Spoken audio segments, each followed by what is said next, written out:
Kellemes estét, hello mindenkinek, sziasztok, én a Vendi vagyok, és ez itt a Restart, ismételten. Informatika, közel 1 órán van ma is, úgyhogy ha velem tartotok, akkor jól jártok, hiszen mindenféle érdekességről fogok beszélni nektek, illetve hát természetesen első körben a ti kérdéseitekre, hozzászólásaitokra igyekszem reagálni, ahogy ezt általában már megszokhattátok, úgyhogy nyugodtan tessék kérdezni. Az adásunk a Facebookon, a YouTube-on, illetve a Twitch-en nézhető.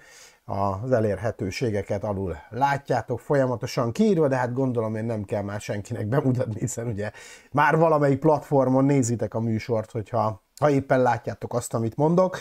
Nézzük is, hogy kik vannak itt. Hello, hello, I can fly the dragon, Timi, illetve Hatházi Jenő van itt velünk a Twitch-en. Hello, sziasztok, Twitch-en is nézhetőek vagyunk, ugyebár twitch.tv/FixTV Restart. Most kivételesen a Twitch-el kezdtem.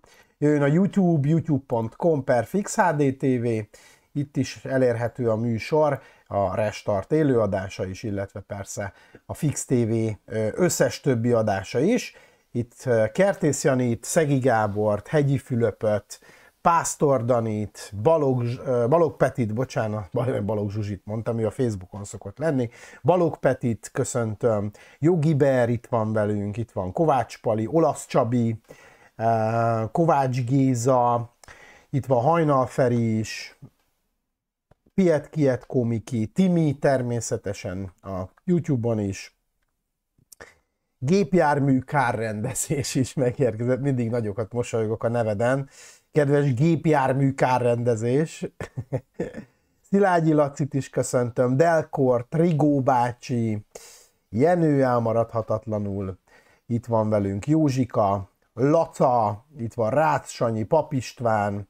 Hát mindenkinek szép estét, hello, hello, gyűjjünk csak szépen, gyűjjetek, és a Facebookon Ágit köszöntöm, itt van Ernő velünk, hát Timi természetesen a Facebookon is itt van Varga Gábor, Hegedűs Adri, itt van Szegő Zoli, Gyorsok Jani, Tart Zoli, Papsepp, hello,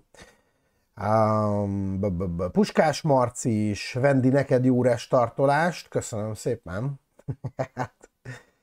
Ádámka Józsi is megérkezett, itt van Szabina, hello Szabina, itt van anyukám is, itt van Imre Tomi, Puskás Marcit már köszöntöttem, igen, szevasz Marci, itt van Feri is velünk, Karina, Réka, szevasztok lányok, Tordajat is megérkezett, Simon Kata, szia Kata, itt van Kovács Gabriella is, szia Gabriella, Fluger Zsolti is megérkezett. Na, hát egész szép számmal összegyűltünk, úgyhogy kérdezzetek bátran. Én meg hoztam egy-két hírt, már tegnap is, csak ugye nem feltétlenül beszéltem róla, de azért szeretnék nektek.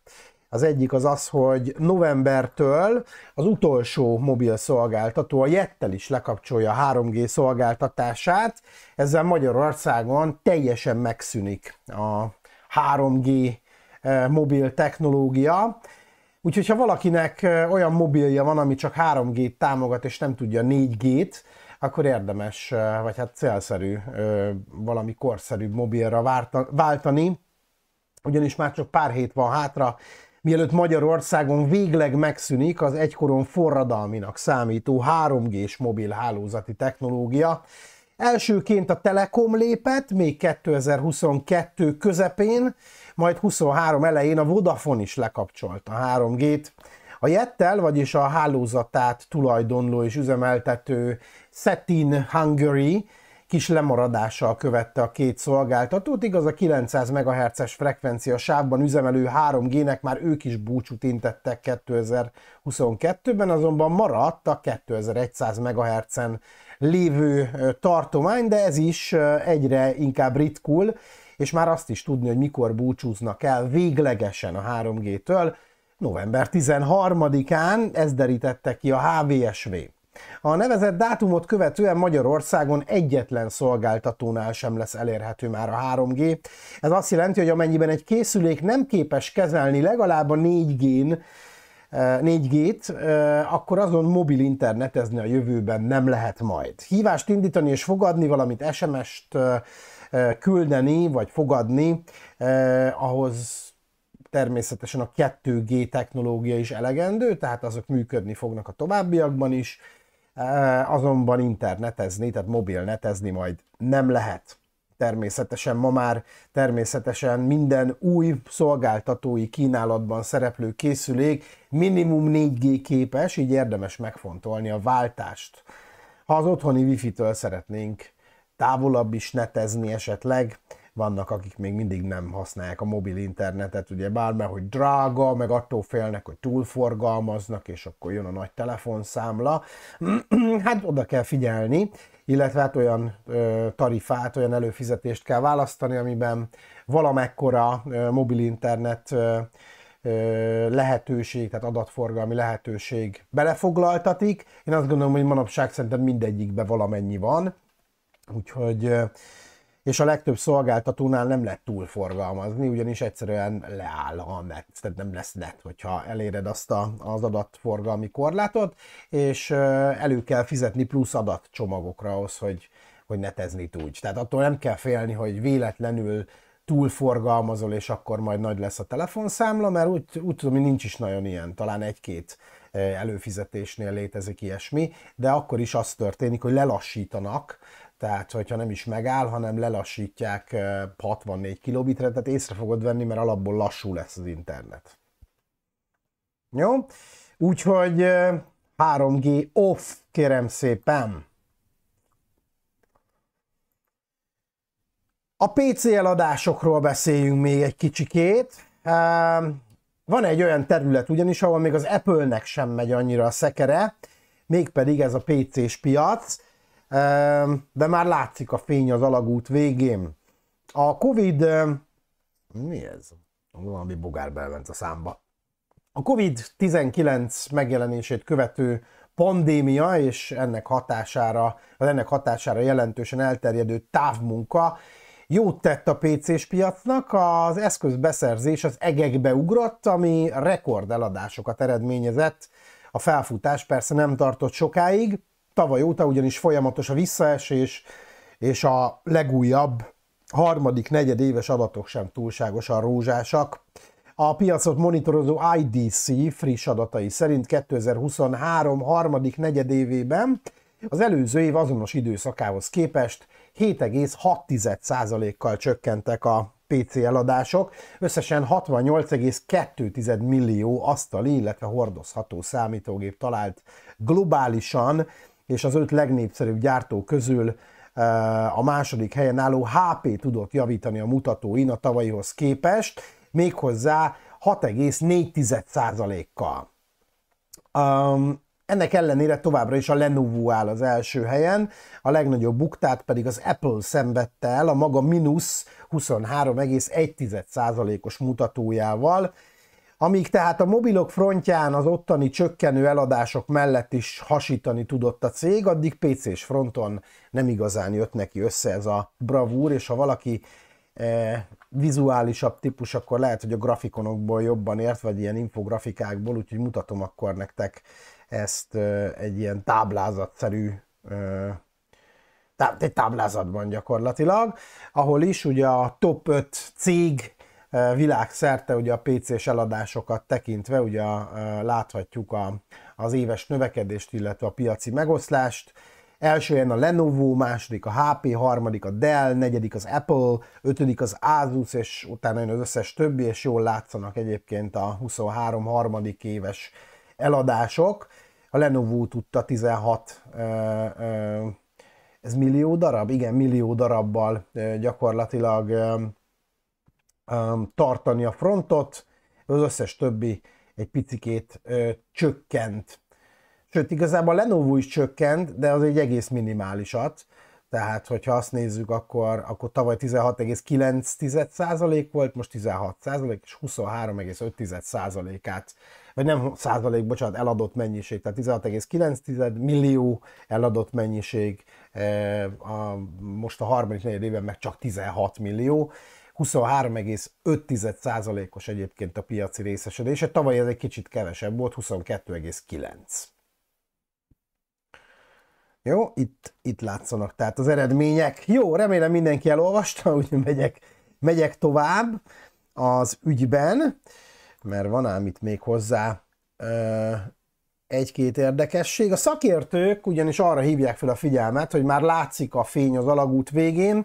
Az IDC szerint hamarosan ugyanis újra fellendülhetnek az eladások, köszönhetően az eszközök természetes csereciklusának, illetve annak, hogy a végéhez közeledik a Windows 10 támogatása, és hát bizony sokak váltanának valami korszerűbb rendszerre, bár egyébként ez ilyen hülye hangzik, mert nem szoktak váltani, tehát mindenki húzza, alasztja, pedig ugye már itt van velünk 2 éve a Windows 11, tehát akár lehetne is váltani már most is.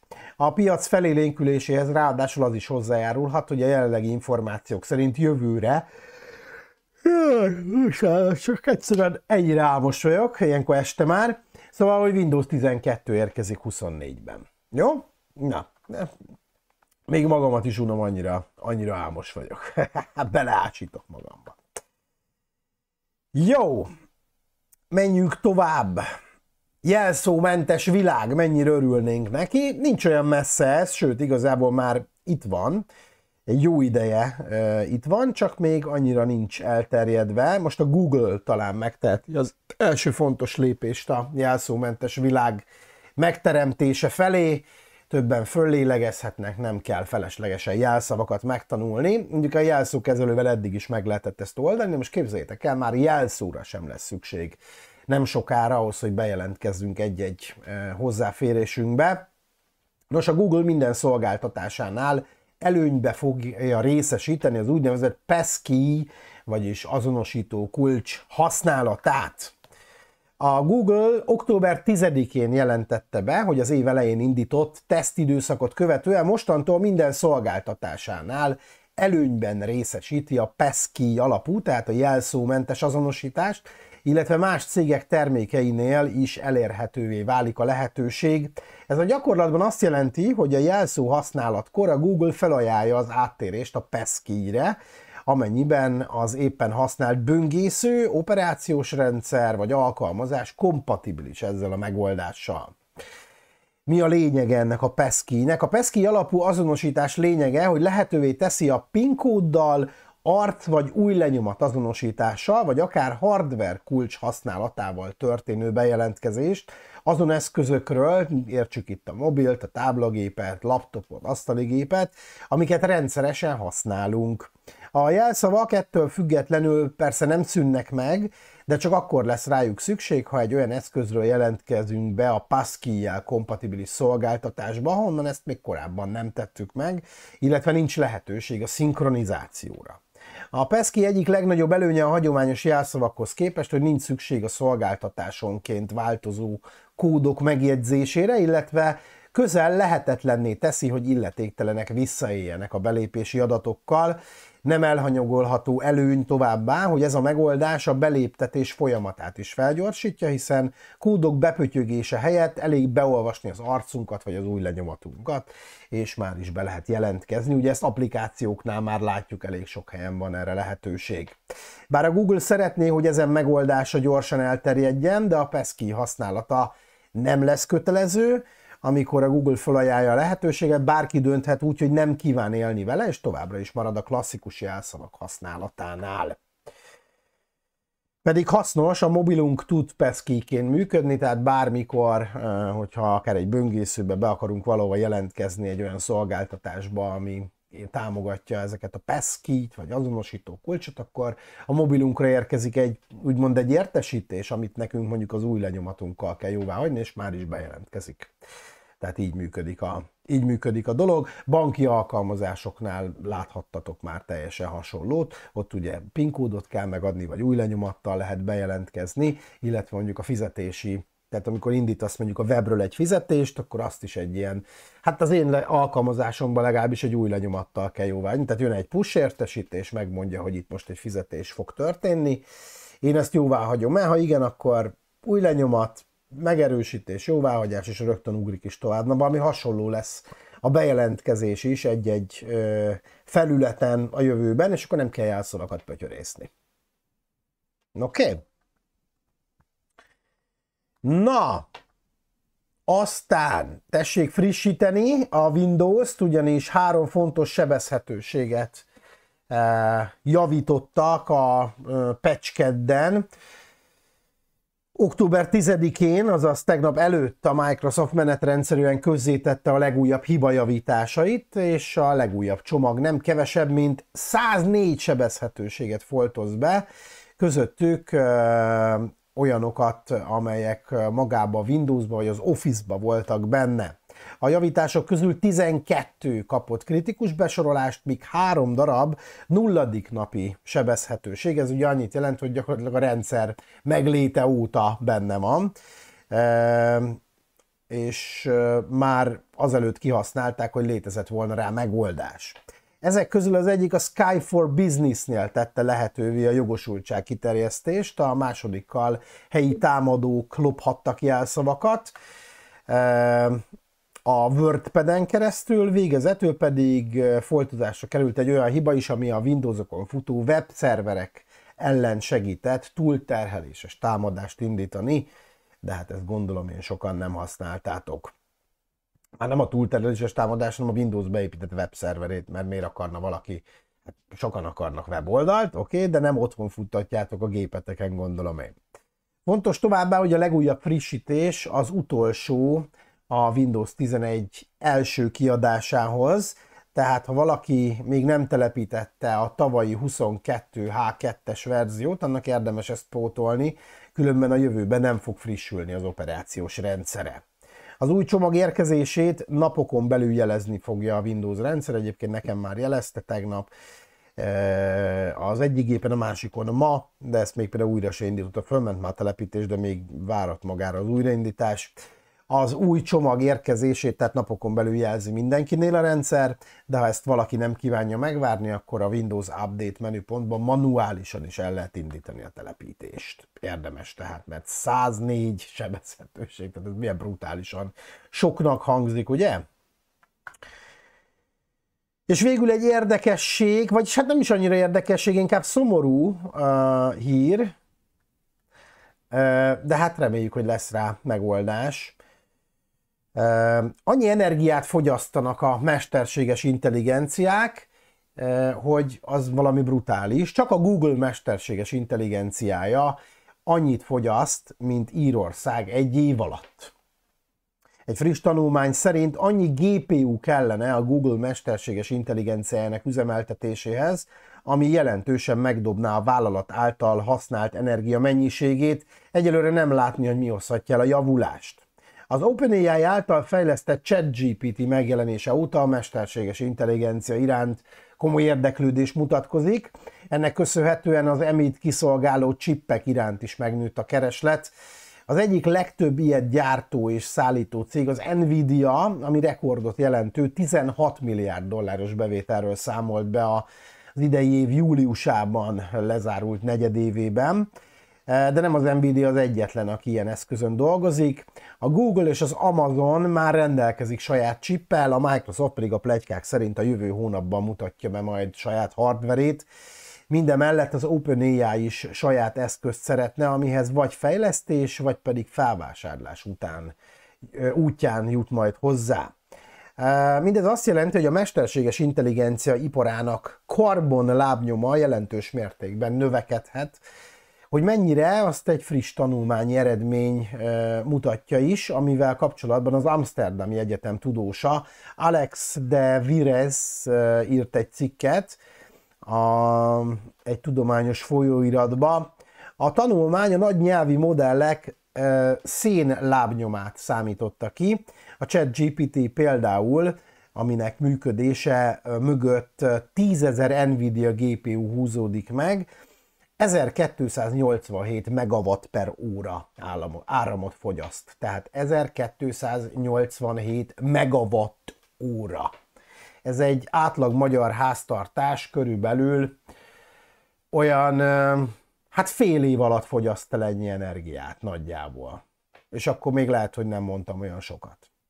Tehát fél év alatt fogyaszt el, amit ez a ChatGPT mögött álló infrastruktúra 1 óra alatt elfogyaszt. Ez csak a viszonyításhoz mondok egy másik adatot is. Ez 121 amerikai háztartás 1 éves energiafelhasználásának felel meg. 1 éves energiaháztartás. Ez mondjuk egy kicsit hülye adat. Tehát, én rosszul számoltam, bocsánat, én el vagyok tévedve egy ezressel, bocsi. Megawattóráról beszélünk, tehát 1287 megawattóra, ami 1,2 terawattóra. Akkor inkább így mondom, és így már érthető. Tehát, hogy, de még akkor is, sőt, tehát akkor még durvább. És ezt 1 óra alatt fogyasztja el. A tudományos lap szerint mindez oda vezethet, hogy egyes modellek üzemeltetése annyi energiát emészt majd föl, ami egyenértékű lesz egy kisebb ország fogyasztásával, konkrétan átlagfogyasztásával, éppen aktuális pillanatban. Tehát amikor egy egész ország, mondjuk egy Írország éppen fogyaszt, az egész ország, a ChatGPT szerverei összesen szintén annyit fogyasztanak. 2021-ben a Google teljes villamos energia fogyasztása 18,3 terawattóra volt, a mesterséges intelligenciának 10-15%-át tette ki 21-ben. A legrosszabb forgatókönyv azt sugallja, hogy a Google mesterséges intelligenciája önmagában annyi áramot fogyasztana, mint például Írország, ami évi 29,3 terawattórát igényel, ez jelentős növekedést jelent. A Semi-Analysis elemzése szerint egy ChatGPT-szerű chatbot integrálása a Google keresőjébe 512.820 darab Nvidia szervert igényelne. Ez több mint 4 millió GPU bekapcsolását eredményezné, szerverenként 6,5 kW-os teljesítménnyel számolva, ez napi 80 gigawattórányi áramfogyasztást jelent, és 29,2 terawatt óra éves fogyasztást. Brutális. Kimondani is brutális. És akkor még túlzóan optimista szerintük a várakozás, és az, hogy azt gondoljuk, hogy a szoftverek, illetve hardverek optimalizálása jelentős mértékben visszafogja majd az energiafogyasztást, ehelyett olyan új megoldásokra lesz szükség a jövőben, ami valóban képes csökkenteni a mesterséges intelligencia karbonlábnyomát. Úgyhogy nesze neked mesterséges intelligencia, ez a sok tudás, ami ugye megszületik ezekből a botokból, ezek gyakorlatilag iszonyat mennyiségű energiát emésztenek föl, amit meg kell termelni. Ugye? Tehát, hogy jó, hogyha erre alakulnak olyan zöld energia források, tehát napelemfarmok, szélerőművek, vízerőművek, stb. Ezt lehet zölden csinálni, akkor azt mondja az ember, hogy még beleférhet. De hát akkor is, ez itt egy országnak a fogyasztása konkrétan. Tehát brutális.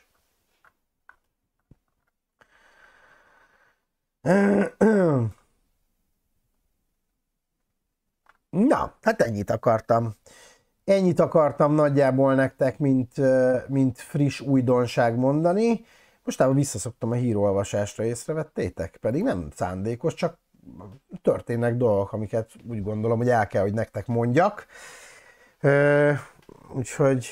Úgyhogy időnként azért engedtessék meg nekem. Jó, de jöhetnek a kérdések, meg lehet telefonálni is, ha szeretnétek, akkor szívesen válaszolok a kérdéseitekre, úgyhogy csörögjetek nyugodtan 061 44 51 349, alapvetően informatikánál maradjunk, mint téma, jó? De vagy legalábbis valamerre. Valami köze azért legyen hozzá. Na nézzük, hogy írásban vannak-e hozzászólások, amikre lehet válaszolni.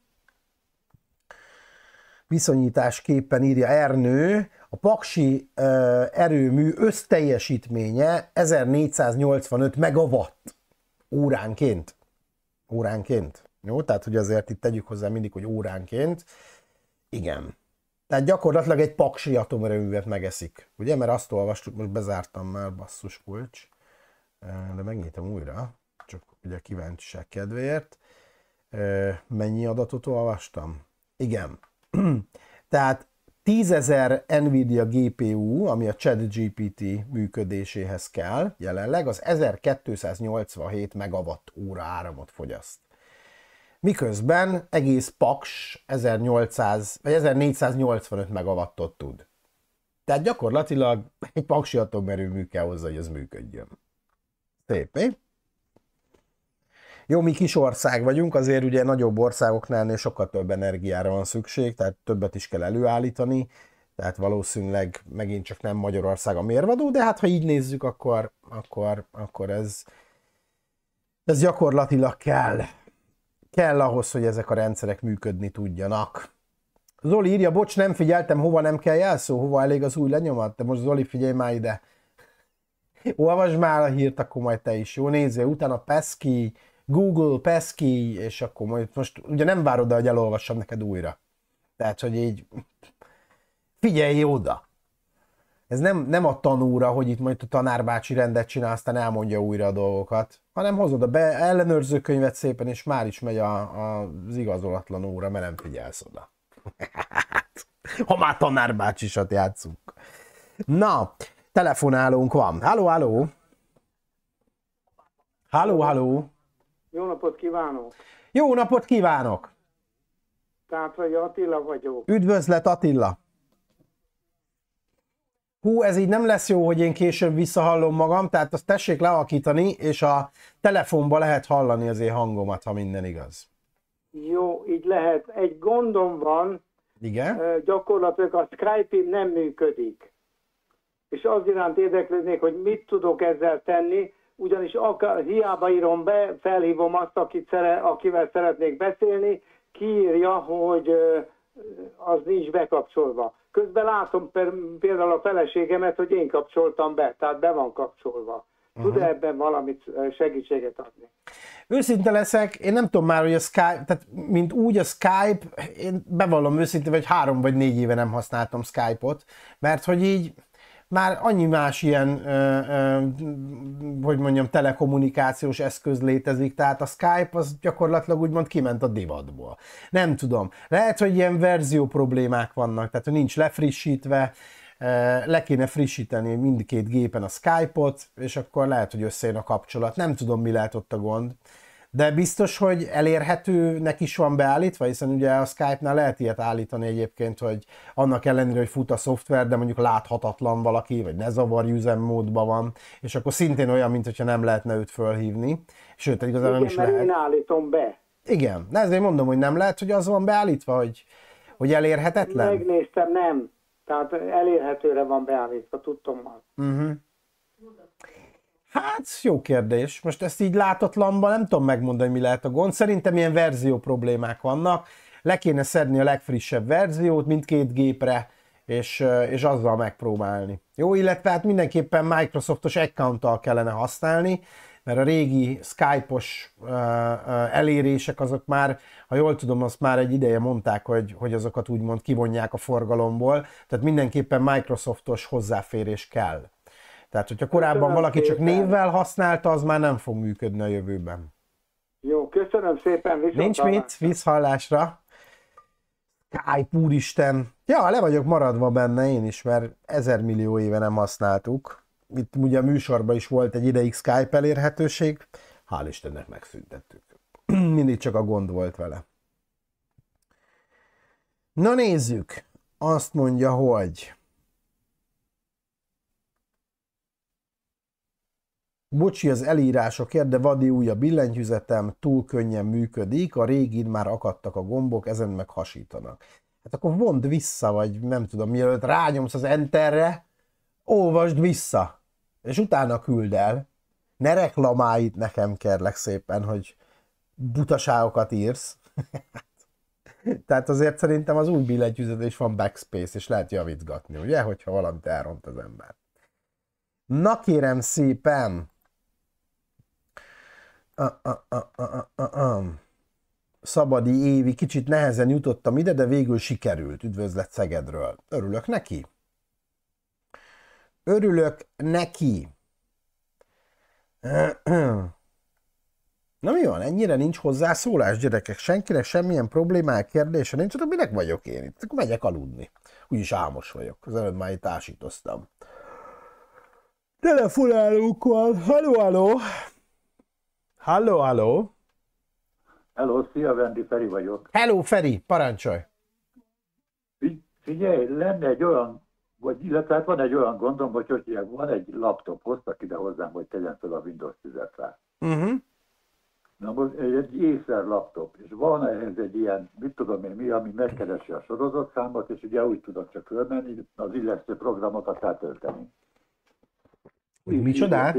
Sorozatszámot tudod, az a... Ja, igen. Igen. Úgy, mint a HP-nál, meg a... Igen, tehát gyakorlatilag úgy tudod ellenőrizni. Valami, igen. Igen. És hogy hívják, hiába írom be, tudod oda, na akkor adjad ki, azt írja, hogy nincs ilyen. Nem lett regisztrálva. Jó, Nem, hát figyelj, tajvani cég, meg félig kínai. Igen, tajvani. Tehát az igazság, lehet, hogy nem tökéletes a rendszerük, tehát lehet, hogy... Meg úgy nem lehet. Igen, vagy nem tudom, ez régi gép? Mennyire régi? Hát régi, igen. Hát akkor meg az is lehet, hogy ott a terméktámogatás vége után azok úgy lehet, hogy már törlődnek a rendszerből, tehát hogy... Ja, az lehet, aha. Hát úgyhogy egyébként engedd el az illesztőt, tehát a Windows 10 felteszi, ami kell. Egyébként meg a típus alapján is rá tudsz keresni, tehát hogy nem kell azért a pontos sorozatszám, ha tudod a pontos típusát a gépnek, akkor onnantól kezdve a drivert azt ugyanúgy megtalálod valószínűleg az Acer oldalán, ha mindenképp manuálisan telepítenél a drivert, de egyébként meg a Windows 10-ebben egész jó, tehát hogy régi gépeken szerintem nem szokott baj lenni a driverekkel, azokat szépen fölismeri. Nem, mert most megy szépen, tehát ugyan lassú, mint a Vigyus, de hát nem. Hát jó, hát ha régi gép, milyen gép egyébként ez? Kb. Egy Acer, várjál, valami One. Hát nem ez a lényeg, hanem úgy értem, hogy milyen paraméterei vannak. Aha. Hát nem tudom pontosan, de AMD Anson processzorban, mert egy 2 gigaram. Úristen. Ja, igen, hát ez van, hát ugye ezt hozták ide, hát. Egy idős hölgy, aztán hogy tegyen fel, mert a Windows 7 volt. Hát jó, de 2 gigarammal. De figyelj, miért nem, vagy nem nincs lehetőség bővíteni esetleg egy kicsit? Hát dehogy nem, de most egyelőre nem merném, tudod, most ki akarom próbálni, hogy egyáltalán hogy működik. Hát sehogy, 2 gigarammal. Hát de megy is, hát szóval nem egy kapkodós fajta, de hát úgy működik. Na de most... Jó, hát ha ráérős idős hölgy, nyugdíjas, ráér megvárni, amíg betölt az oprendszer fél óra. Értem. Van, ahol írja, hogy a 8 gigát bele lehet tenni, de hát valahol hát azt írja, hogy 2 giga. Hát érted, most a melyik fórumnak higgyen? Hát igen, ezt úgy, ennek utána kell menni. Tehát... Semmit az égvilágon nincsen róla, semmi a gyártónak az oldalán, érted? Hát igen, egy idő után, tehát tényleg nagyon régi, tehát azért az Atlonok azok legalább alsóhangon 10 éves, de szerintem még régebbi. Tehát azokat már weboldalon nem találod meg. A processzor? Igen, tehát hogy azokat már weboldalon nem fogod megtalálni valószínűleg. Úgyhogy hát vagy fórumokba, vagy YouTube videókat nézegetsz, azért szerintem vannak olyanok, akik még használják. Tettek bele 8-at. Hát akkor ennyi, hát akkor csak működik. Egyébként általában, hogy mondjam, tehát azért 2010 utáni gépekbe azért az, hogy 8 gigát bele lehet rakni, azt szerintem nagyjából alap, tehát hogy még az Atlonokba is, tehát hogy 4 vagy 8 szerintem kell, hogy menjen vele. Érdemes lenne fölbővíteni a memóriát legalább ennyire, illetve hát a HDD-t SSD-re cserélni. Nem érdemes ebbe tenni, ha bár mondjuk nem hát dehogy nem. Nem tart kicserélni. Hogy ne lenne értelme? Csak a memóriával együtt, mert hogy hiába van benne SSD, hát igen, hogyha utána a memória meg ugyanilyen kevés, akkor tehát lehet, hogy gyorsan tölteni be az SSD, csak hova? Ha nincs hova, ugye? Úgyhogy itt a kettőt együtt kéne egy kicsit bővíteni, és akkor hát nem azt mondom, hogy utána egy atomerőmű lesz belőle, de egy kicsit azért talán kap egy kis lendületet. Csak böngészni akar az interneten, tehát nem ül játszani, meg ilyesmi. Hát értem, csak 2 gigarammal egy Chrome nem fog elindulni, tehát önmagában megeszi a 2 gigaramot a böngésző. És akkor még nem nyitott meg semmit. Neki, hogy esetleg azt kéne megpróbálni, hogy van az a Chrome-nak valami OS-X, úgy tudom én, mi valami ilyen Chrome OS-re gondolsz, Chrome OS operációs. Hát igen, de azzal is az a baj, hogy oké, hogy maga az operációs rendszer az gyakorlatilag egy nulla, tehát hogy nem foglal helyet, igen, és ez csak egy böngésző gyakorlatilag, szinte az egész oprendszer. Viszont ugyanúgy, ha megnyitsz egy weboldalt, maga a weboldal az, ami ugye már akkora mennyiségű adat jön le, hogy az nem fér bele a memóriába. Tehát túl sokat nem fog tudni spórolni ezzel. Mindenképp kéne bele memória. Tehát ha tudtok, akkor legalább annyival bővítsétek. Úgyhogy a hölgyel beszélni kell. Ez egy pár ezer forintos beruházás szerintem. Hát Atlonok milyen memóriák kellettnek abba, DDR3-as talán. DDR3-as, 1606, vagy 1333. Aha, na. Hát lehet maximum. Igen, és akkor mit egy 4 gigát még beleraksz, a mostani 2 mellé, már 6 gigával már az egész jó. Mit tudom én, 4-5 ezer forintért már lehet ekkora memóriát kapni. Nem egy egyetlen összeg. Igen. Egy SSD-t bele, mit tudom én, gondolom nem kell nagy, tehát egy, mit tudom én, egy 256 gigás. Vagy hát csak olyat már nem nagyon lehet szerintem kapni, de mit én 256-ost beleraksz, az is 5-6 ezer forint, tehát egy 10-10 pár ezer forintból föl van újítva a gép, és akkor már legalább valamennyire használható. Tehát vagy el kell gondolkodni azon, hogy esetleg egy kicsit, hát akkor nem erre a gépre áldozni, hanem egy újat venni. De... Hát mondtam neki, mert néztem már, bocsáss meg, hogy belapofázok, néztem laptopot, hogy hívják egy a 8. generációs, tehát i8-as, mit tudom én, az a 82, mit tudom én, valami ús, és abban már 16 gigával adják, és 78 ezer forintát. De mit tudom én, milyen már. Használtam, hát, gondolom én. Nem. És arra már Windows 11-et föl lehet tenni. Hát arra föl. 8. És sőt úgy is árulják, hát elvileg, hogy vagy 10-zel alapból, de lehet váltani, hogyha 11-et akarsz. Igen. Jó, hát figyelj. Igen, hát mondjuk, igen, csak hát az már azért költség, tehát lehet, hogy ennyit meg nem akar a hölgy költeni. Persze, nem tudom, hogy nem át kell gondolni. Nem nyúkálok a pénztárcájába. Nem is kell, de azért el kell neki mondani azt, hogy ezzel így sokra nem fog menni. Tehát az, hogy fölkerül rá egy új oprendszer, ezzel nagyon bejebb nem lesz, tehát... Nem, hát igen, mert a Windows, ugye már a Windows 7 egyáltalán nem működött neki, tehát nem tudott YouTube-ot, vagy mit csinálni. Hát persze, hát ugye annak már olyan szinten lejárt a támogatása, hogy semmi nem fog rajta menni. Meg hát ott is azért a 2 giga az már a Windows 7 alatt se volt egy túl sok. Hát tehát, az még XP-nek jó volt valószínűleg. Kb. Sőt, az XP-nek még sok is volt inkább. Hát azért nem, tehát meg tudta az enni, ha kellett. Attól függ, mit csinált rajta az ember, igen. Na, csak böngészik, azt mondja. Tehát nem. Jó van, Feri. Jó, nagyon szépen köszönöm. Köszi, hogy hívtál. Hello. További szia. Szia. Viszont, hello, szia. És jöhetnek a további kérdések, hozzászólások. No kérem szépen.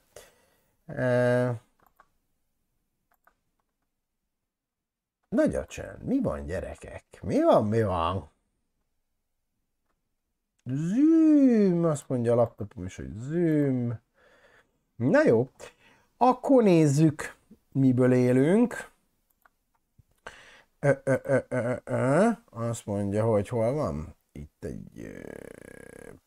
ide mentettem még, amit akartam mondani. Zuckerbergék jönnek, kérem szépen. 24 órát kapott Mark Zuckerberg és Elon Musk, képzeljétek el, az EU-tól, ugyanis hát bizony a platformokon tomboló álhírek, tévinformációk, dezinformációk, terrorizmushoz köthető tartalmak ellen kell fellépniük, amelyek robbanásszerűen terjednek az izraeli helyzet óta. Megértjük ugye a problémát. Az utóbbi hetekben egyre szigorúbb üzeneteket küldött az EU a nagy tech cég vezetőknek, főleg a DSA és a DMA kapcsán. Az izraeli helyzet azonban kritikus pontot hozott el, az EU pedig közölte, hogy a nagy tech vállalatok kötelesek törölni az illegális tartalmakat a platformjaikról, ellenkező esetben komoly büntetésekre számíthatnak. A helyzet óta tombol a közösségi platformokon a dezinformáció, rengeteg az álhír, a szerkesztett, meghamisított fotó, a félrefeliratozott, megtévesztő videó, a képi erőszak, illetve a terrorizmushoz köthető tartalmak. Thierry Breton szerdán 24 órát adott Elon Musknak és Mark Zuckerbergnek is, hogy az X és a Meta lépjen, kezdje el felszámolni a dezinformációkat, illegális tartalmakat, mutassák meg, mit tesznek ezek ellen, és feleljenek meg az EU-s törvényeknek. Az Európai Bizottság emlékezteti a közösségi cégeket, hogy jogi kötelezettségük meggátolni a káros tartalmak terjedését, a terrorista tartalmak illegálisan, a DSA, illetve a TCO alapján kötelesek minden ilyesmit törölni, ezek betartását szigorúan figyelik majd, az online platformoknak meg kell felelniük az EU-s törvényeknek. A DSA megszegéséért a globális árbevétel 6%-ának megfelelő bírságot is kiszabhat az EU, az ismételt megszegésért pedig akár kitiltás is járhat a kontinensről. Elon Musk egyébként eddig is rengeteg kritikát kapott az X-en tomboló szélsőséges hangok és nézetek, tartalmak miatt, most pedig turbofokozatra kapcsolták ezt a témát, a német diszkrimináció ellenes ügynökség pedig bezárja a fiókját emiatt, és más hatóságokat is arra sürget, hogy hagyják ott a platformot. Tehát ugye tény és való, hogy nagyon-nagyon terjednek ezek az információk, és a háború az mindig ezt csinálja, tehát ugye egy kiberháború is zajlik ugye a valós háborúval egy időben.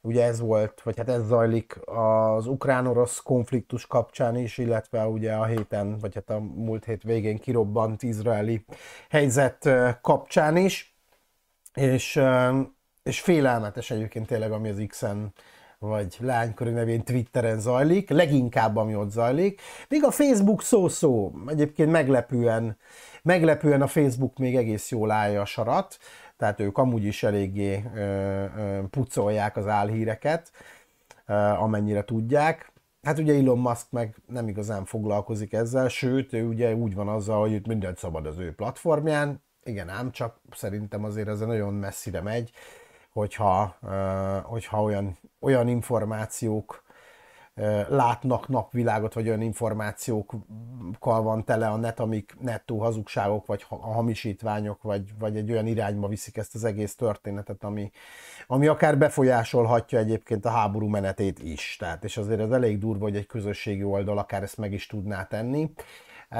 de meg tudja tenni. Tehát ugye annyi embert elér, hogy ugye az emberek félretájékoztatása az egy nagyon-nagyon nagy probléma manapság. És hát ezzel ellen nem tenni, már pedig Elon Musknak esze ágába sincsen, ezzel könnyen meg fogja ütni a bokáját, mert Amerikában sem fogják ezt egy idő után tűrni, mert most még tűrik, mert igazából van jobb dolguk is, mint Elon Muskkal foglalkozni. De hogy Európából úgy ki fogják penderíteni az X-et, mint annak a rendje, nem mint hogyha sokan használnák itt Európában. Inkább a fiatalok kezdték el újabban megint használni a Twittert vagy X-et, de ők is arra, amire egyébként nem is gondolnának az emberek. Ugye, mivel lehet felnőtt tartalmakat elérhetővé tenni a Twitteren vagy X-en, ezért gyakorlatilag arra használják. Nagyon durva. Pornóra. Nagyon, egy közösségi oldalt. Hát ugye igen, mert a többi közösségi oldalon ilyet nem nagyon lehet. Hát az X-en meg lehet.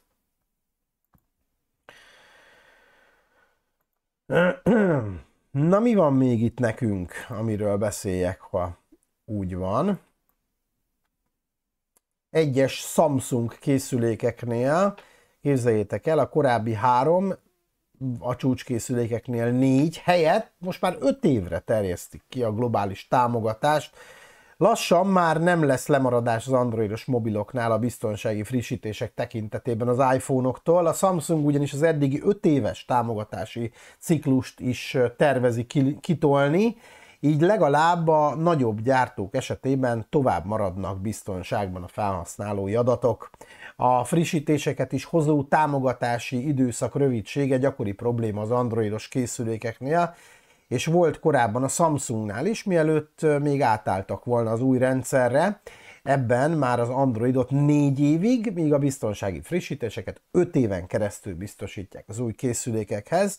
Azonban hamarosan még ennél is többet kínálnak majd. A cégnél ugyanis a Sam Mobile cikke szerint aktívan vizsgálják annak lehetőségét, hogy a biztonsági frissítéseket 5 évnél is tovább nyújtsák. Elképzelhető, hogy ebben szerepet játszik az is, hogy a Google saját nemrégiben bemutatott Pixel telefonjainál már 7 éves támogatási ciklussal operálnak. Alap egy Shin-Chul Baikan, a Samsung egyik vezető mérnökével folytatott beszélgetés során hozta fel a témát a cég fejlesztői konferenciáján. Mint kifejtették, a Samsung aktívan mérlegeli, hogy mi mindent kéne tennie a cégnek a túl a jelenlegi 5 éves biztonsági támogatási cikluson. A szavaiból az vehető ki, hogy a gyártó valójában tényleg arra készül, hogy a jövőben még tovább támogatja a készülékeit, noha ennek részleteiről egyelőre semmit sem árultak el. Azt sem, hogy ők is a 7 éves támogatási ciklusban gondolkodnak-e, mint a Google, vagy esetleg valami más konkrétumban. Azt azonban érdemes megjegyezni, ez a változás nem fogja azt jelenteni, hogy több új Android főverzió vagy One UI frissítés érkezik majd a Galaxy készülékekre, de biztonsági frissítések igen. A hosszú távú biztonsági javításoknak köszönhetően azonban még 5 év után is úgy lehet majd használni a mobilokat, mint mondjuk egy biztonsági rést kihasználva nem tudják megszerezni a hackerek mondjuk a banki információinkat, maximum ennek ugye ennyi értelme van, de azért valljuk be őszintén 5 év után, vagy 7 év után azért egy készülék, tehát melyik az a készülék, ami még 7 év után is ugyanolyan jól működik. És most nem abból kifolyólag, hogy mondjuk nem tetted tönkre, és nem lett semmi baja, mert biztos lesz valami baja, de ha mégis vigyázol rá, vagy vitrínbe tartod, akkor is egy idő után ugye hát ahogy már annyiszor megbeszéltük, az appoknak a hardware igénye lesz nagyobb, az operációs rendszer hardware igénye lesz nagyobb, tehát hogy elavul a hardware, akaratlanul is, tehát nem elamortizálódik, hanem elavul. És hát nem lesz képes arra, hogy futtassa majd ezeket az appokat, legalábbis olyan hatékonysággal, mint újkorában. Azért 5 év nagyon sok idő ebben a szegmensben. A 7 év meg még több. Úgyhogy én nem is értem a Google is, hogy mit gondol ezzel kapcsolatban, de hát végül is ez egy marketing fogás szerintem, mert úgysem, tehát ritka az, hogy valaki 5 vagy 7 évig használna egy telefont. Persze tudom, van, aki igen, de szerintem azért az ritka.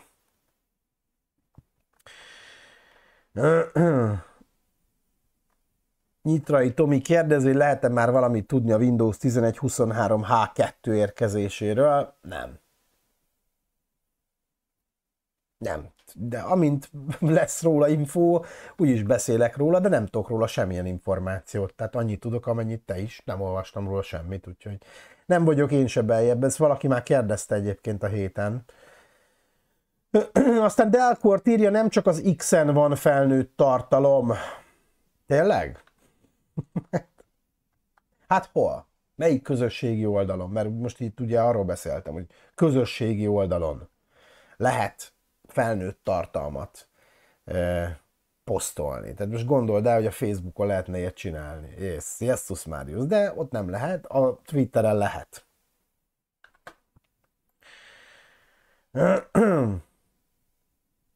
DemonX1 írja, hello, X-et nem használom, de a Facebook sem valami hiteles, nem bírom elégszer letiltani a különböző hirdetéseket, ami álhíreket terjeszt. Hirdetés, álhírt terjeszt? Hát figyelj. Én is találkozom ilyesmivel, de igazából, hogy mondjam, tehát azért annyira nem álhír, maximum ilyen kamu cuccok, vagy nem tudom. Tehát, hogy ilyen olyan termékek, amik így, tehát amikor egy olyan krém, amitől kisimul a bőröd. Hát tök jó. Csak hány ilyen krém van tényleg, amit az emberek a bőre megfiatalodik, 20 évet visszafiatalodsz, ha kenegeted magadat vele. Ezeket úgy nem... Tehát, hogy így mindig van, aki bedől ezeknek a dolgoknak. Tehát, hogy már a 70-es években is voltak ilyen reklámok, és már akkor se dőltek be az emberek ennek szerintem. Tehát mindenki tudta, hogy ordas kamu. És ilyenek időnként jönnek nekem is. Meg az ilyen kínai nem tudom, $3 vegyél, nem tudom, autóba dashcamet. $3 tényleg. Tehát, hogy így $3 az micsoda? Érted, egy kenyér többbe kerül. És te dashcamet veszed. Milyen minőségű lehet az $3? Tehát, hogy ha egyáltalán létező dologról beszélünk, és nem valami kamuról, amire rákattintasz, azt mondod, hogy $3, az kell nekem, megveszed, aztán lopják a banki adataidat utána. $3 meg majd sokkal több dollár lesz egy idő után. Vagy igen, $3, és utána, mit tudom én, még 50 a szállítás. Tehát így lehet. Ja, de nem ettől, és nem, tehát hogy mondjam, tehát én értem, amit mondasz, de ettől a Facebook hitelessége az nem ettől kérdőjeleződik meg szerintem, hogy több hogy hirdetés, ami álhíreket terjeszt, mert igazából, tehát hogy sajnos, ugye ezt már megbeszéltük párszor, hogy a Facebook még viszonylag élen jár abban, hogy küzdjön az álhírek ellen, de egy akkora rendszerről beszélünk, amit egyszerűen képtelenség ilyen módon kezelni, hiszen gondoljátok, hogy hány felhasználója van, és ebből hány ember lett rossz indulatú, aki ilyen hirdetéseket hoz egyáltalán létre, és nem tudják azonnal meg rögtön ezeket kiszűrni. Tehát egy idő után kiszűrik, meg jelentgetni kell. Tehát nem tiltani, hanem jelenteni. Tehát önmagában, hogy tiltott, hogy nálad ne jelenjen meg, az egy nagyon szép dolog, téged nem fog zavarni. De azért legyen már annyi közösségi, ha már egy közösségi szájtról beszélünk, legyen annyi közösségi érzés bennünk, hogy nem csak magunknak tiltjuk le, hanem még jelentjük is. Mert ha többen jelentgetik ezeket, akkor gyorsabban kipucolják. Érted? Tehát ettől közösségi szájt a közösségi szájt.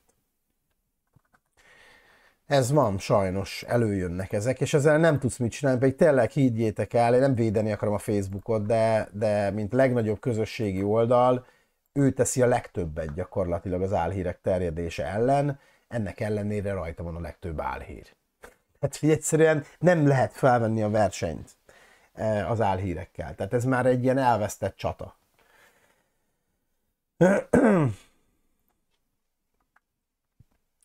Lajos írja a memóriához, én már jó pár éve nem kaptam DDR2-es memóriát, még a gép gyártójától sem, ezért nem tudtam a Windows 11-re váltani, pedig a többi feltételt megoldottam, így 3-mal használom a Windows 10-et sajnos. Windows 11-re DDR2-es memóriával? Milyen feltételt? Hogy oldottad meg ezt, Lajos? Erre már nagyon kíváncsi lennék. Tehát, hogy... De most ne a kamu megoldásokat, hogy átvered a rendszert, és akkor úgy, mert most az átverés az nem mondjam, tehát persze, és megoldás, minden megoldás, okosba minden megoldás, de azért kíváncsi lennék, hogy hivatalosan melyik DDR2-es memóriát támogató számítógépen fut a Windows 11. Szerintem egyiken sem, úgyhogy ezt inkább szerintem ne is firtassuk, jó? Amúgy meg lehet kapni. Tehát én nem is értem, hogy DDR2. Miért szeretnél? 4000 forintba kerül 2 giga RAM. 4 giga RAM 9000 forintba nem olcsó, tény és való. De van, lehet kapni. Boltba, rendesen boltba lehet kapni. Itt én csak beírtam, DDR2. Elsők között kidobálja azokat az oldalakat, ahol lehet kapni. Itt Magyarországon van is raktáron. Tehát mi az, hogy te nem találsz? Nem vágom. Tehát, hogy miért kell ilyen hülyeségeket beszélni? Tehát most vagy, bocsánat, ezt mondani, vagy butus vagy, és nem jól keresel, vagy csak feleslegesen szítod nem tudom, a feszkót. Mert lehet kapni. Tehát miért ne lehetne kapni?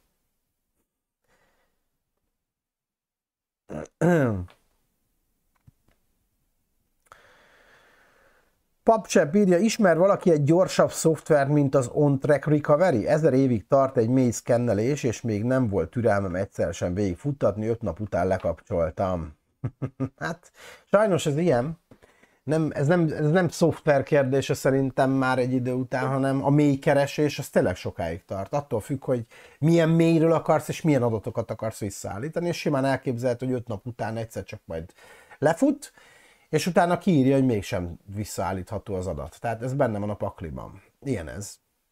Ezek az adat visszaállítók. Azt nem lehet elsietni. Tehát ezek, pláne, hogyha ugye törölt adatról beszélünk. Tehát azt neki helyre kell állítani, végig kell szkennelni, hogy mit tud egyáltalán visszaállítani, és akkor ha ez megvan, akkor még vissza is kell állítani. Tehát ez egy hosszú folyamat, tény és való. De ez szerintem egyik szoftver se fogja gyorsabban megcsinálni. Na jól van, gyerekek.